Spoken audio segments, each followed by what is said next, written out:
नमस्कार,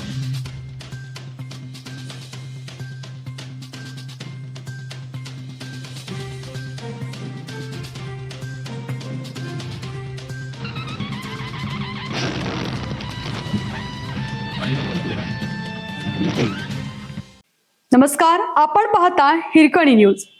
हिरकणी न्यूज प्रत्येक क्षण ताज्या घडामोडी आणि महत्त्वाच्या प्रत्येक बातमीसाठी नेहमी तत्पर. कर्जाच्या बळावर केएमटीची नव्याने घोडदौड. 50 नव्या डिझेल बस येणार कोल्हापुरात. आर्थिक अडचणी, जुना होत चाललेला बसचा ताफा आणि प्रवाशांची घटती संख्या अशा विविध आव्हानांचा सामना करणाऱ्या कोल्हापूर महानगर परिवहन केएमटी सेवेला नवसंजीवनी मिळण्याची चिन्हे दिसू लागली आहे. केएमटी प्रशासनाने कर्ज उभारून 50 नव्या डिझेल बस खरेदी करण्याचा निर्णय घेतला आहे.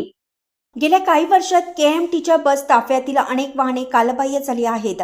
वारंवार बिघाड, वाढता देखभाल खर्च आणि अपुरी बस संख्या यामुळे अनेक मार्गावरील फेऱ्यांवर परिणाम झाला होता. परिणामी प्रवाशांनी खाजगी वाहनाकडे किंवा अन्य सार्वजनिक वाहतूक पर्यायाकडे वळवण्यास सुरुवात केली. या पार्श्वभूमीवर नव्या बस खरेदीचा निर्णय केएमटीसाठी महत्त्वाचा टप्पा मानला जात आहे. प्रशासनाने कर्जाच्या माध्यमातून निधी उभारण्याची तयारी केली असून या निधीतून 50 आधुनिक डिझेल बस खरेदी करण्यात येणार आहेत.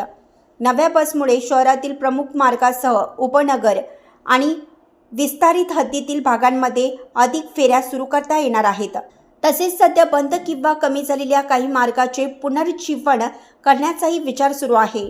सध्या केएमटी समोर चालक व वाहकांची उपलब्धता, इंधन खर्च आणि देखभाल खर्च ही आव्हाने कायम असली तरी नव्या वाहनांमुळे दुरुस्तीवरील खर्चात मोठी बचत होण्याची अपेक्षा आहे. जुन्या बस वारंवार बंद पडत असल्याने होणारा अतिरिक्त खर्चही कमी होईल. यामुळे सेवा अधिक नियमित आणि विश्वासार्ह बनण्यास मदत मिळेल.